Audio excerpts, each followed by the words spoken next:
Nous allons passer 2 jours extraordinaires à Versailles. Mais notre séjour à Versailles commencera par la visite d'un château qui est souvent ignoré, le château de Rambouillet.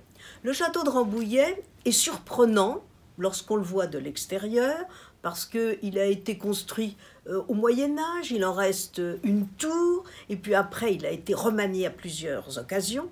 Mais dès que l'on pénètre à l'intérieur de ce château, c'est un enchantement, parce que c'est un château qui a été réaménagé complètement au XVIIIe siècle pour le comte de Toulouse, qui était le fils naturel et légitimé de Louis XIV. Nous avons la chance exceptionnelle d'avoir pour nous seuls la privatisation des grands appartements royaux et de la Galerie des Glaces. Nous assisterons à un concert dans un autre lieu magique qui est la Galerie des États généraux.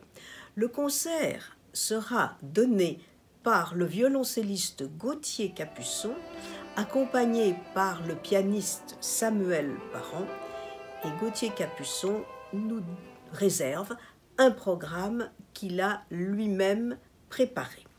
Eh bien, le lendemain sera consacré à Marie-Antoinette. Nous irons dans le hameau de la Reine, qu'il ne faut pas confondre avec le château du Petit Trianon, c'est-à-dire le hameau du Petit Trianon, bien sûr. C'est un petit village que la reine avait fait reconstituer par son architecte Mick. Et là, il y a un pavillon qui vient d'être restauré et que l'on appelle le pavillon de la reine. C'est un lieu pour les souveraines de divertissement et rien de plus.